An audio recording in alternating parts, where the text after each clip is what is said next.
বিসমিল্লাহির রহমানির রহিম। আসসালামু আলাইকুম। কেমন আছেন দর্শক? আশা করি সবাই ভালো আছেন। এই মুহূর্তে যে যেখান থেকে বসে আমার এই অনুষ্ঠান দেখছেন সবাইকে আন্তরিক শুভেচ্ছা জানিয়ে শুরু করছি আজকের প্রতিবেদন।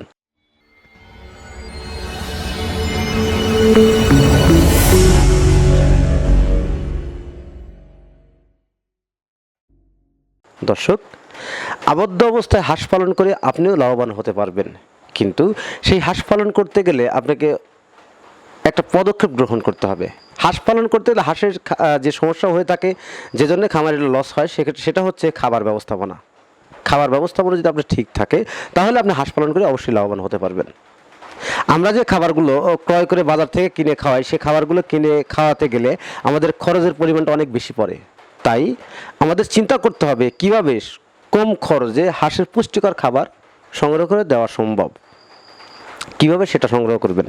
হাঁসের যে প্রাকৃতিক খাবার শামুক, ঝিনুক বা অন্য অন্য পোকামাকড় ইত্যাদি হাঁস খেয়ে থাকে। তাই এই প্রাকৃতিক খাবার যদি সংগ্রহ করতে চান বা ক্রয় করতে চান, আমার সাথে যোগাযোগ করতে পারবেন। ডিসক্রিপশনে নাম্বার দেওয়া থাকবে, ভিডিও স্ক্রিনেও নাম্বার দেওয়া থাকবে। আমার সাথে যোগাযোগ করলে আমি আপনাদের নির্দিষ্ট জায়গায় এই প্রাকৃতিক খাবার শামুকটা সংগ্রহ করে দিতে পারবো। তুলনামূলক একটা কথা বলা যাক, আমরা যদি 1 কেজি গম কিনি সেক্ষেত্রে 30 থেকে 35 টাকা, পাশাপাশি 1 কেজি ভুট্টা কিন্তু 25 থেকে 30 টাকা, এবং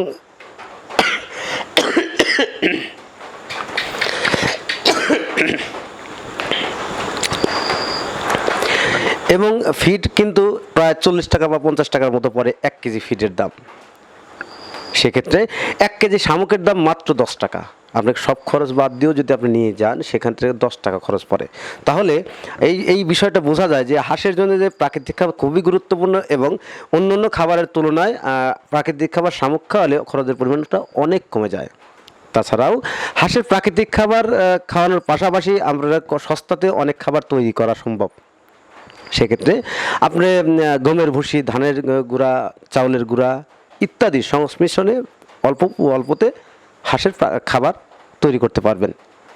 তাই হাঁসের 90 থেকে 95% ডিম পেতে হলে অবশ্যই আপনাকে প্রাকৃতিক খাবার সংগ্রহ করে খাওয়াতে হবে, সেটাও হচ্ছে শামুক। হাঁসের প্রাকৃতিক খাবার খাওয়ালে কী কী উপকার হয়ে থাকে? হাঁসের প্রাকৃতিক খাবার যদি আপনি সংগ্রহ করে খাওয়ান বা ক্রয় করেও খাওয়ান, তারপরে আপনার প্রথম পর্যায়ে হচ্ছে খরচটা অনেক কমে যাবে। দ্বিতীয় পর্যায়ে হচ্ছে হাঁসের গ্রোথটা বৃদ্ধি পাবে, রোগ প্রতিরোধ ক্ষমতাটা বৃদ্ধি পাবে, এবং হাঁসের অধিক পরিমাণ ডিম দেবে। তাই প্রাকৃতিক খাবারের কোনো বিকল্প নেই। এই প্রাকৃতিক খাবারটা সংগ্রহ করতে হলে অবশ্যই আমাদের সাথে যোগাযোগ করতে হবে, তাহলে আপনি নির্দিষ্ট জায়গায় সংগ্রহ করতে পারবেন। দর্শক, হাঁস পালন করতে গেলে আমরা যে সমস্যাগুলো ফেস করে থাকি, যে আমরা আবদ্ধ অবস্থায় এবং খোলা বিলের অবস্থার দিকে একটু তাকাতে পারি বা দেখতে পারি। খোলা বিলের যে হাঁসগুলোতে অধিক পরিমাণ ডিম দেয় এবং গ্রোথটা অনেক সুন্দর এবং অনেক পুষ্টি এবং অনেক স্বাস্থ্যবান হাঁসগুলো, আবদ্ধ অবস্থায় হাঁস পালন করতে গেলে এই সমস্যাগুলো হয়ে থাকে। হাঁসগুলো অনেক শুকনা, পুষ্টিহীন এবং বিভিন্ন রোগে জর্জরিত হয়। তাই আবদ্ধ অবস্থায় হাঁস পালনের চাইতে খোলা বিলে হাঁস পালন করা অধিক লাভ। কেন? খোলা বিলে যে খাবারগুলো খায় শুধু ফ্রিতে খাবার খেয়ে থাকে, এবং হাঁসের যে আবদ্ধ অবস্থায় পালন সে খাবারগুলো টোটালি ক্রয় করে খাওয়াতে হয়। তাই আবদ্ধ অবস্থায় হাঁস পালনে করতে গেলে আপনাকে এই যে প্রাকৃতিক খাবার সেটাও কিন্তু সংগ্রহ করতে হবে।